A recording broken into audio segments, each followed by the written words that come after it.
டெல்லியில் ஐஏஎஸ் பயிற்சி மையத்திற்குள் மழைநீர் புகுந்து ஐஏஎஸ் தேர்வுக்கு தயாராகி வந்த 3 மாணவர்கள் உயிரிழந்ததற்கு நீதி கேட்டு மாணவர்கள் கொட்டும் மழையிலும் போராட்டத்தில் ஈடுபட்டு வருகின்றனர். இதுகுறித்த கூடுதல் தகவல்களை செய்தியாளர் நிரஞ்சனிடம் கேட்கலாம். நிரஞ்சன், தற்பொழுது மாணவர்கள் அங்கு கொட்டும் மழையிலும் போராட்டத்தில் ஈடுபட்டு வருகின்றனர். அங்குள்ள களச்சூழல் என்ன?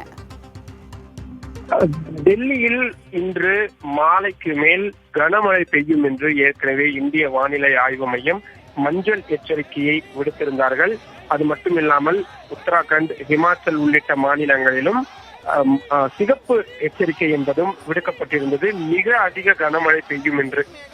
தற்பொழுது கடந்த 2 மணி நேரத்திற்கு மேலாக தலைநகர் டெல்லி மற்றும் அதன் சுற்றுவட்டார பகுதிகளில் கடுமையான மழை என்பது தொடர்ந்து பெய்து வருகிறது. இடிமின்னலுடன் இந்த மழை பெய்து வரக்கூடிய சூழலில் மின்சாரங்கள் துண்டிக்கப்பட்டிருக்கிறது.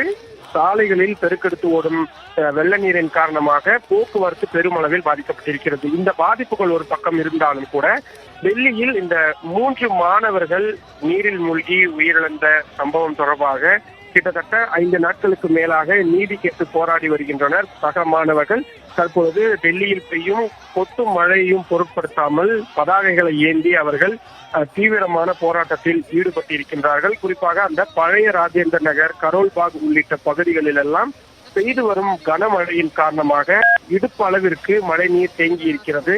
அந்த சம்பந்தப்பட்ட உயிரிழப்பு நடந்த அந்த கட்டிடத்தில் கூட இப்பொழுது மழை நீர் என்பது சூழ்ந்திருக்கிறது. அண்டர் கிரவுண்டில் மழை நீர் என்பது முழுமையாக மூழ்கி இருக்கக்கூடிய சூழலில் நீதி கேட்டு மாணவர்கள் போராட்டம் நடத்தி வருகின்றனர்.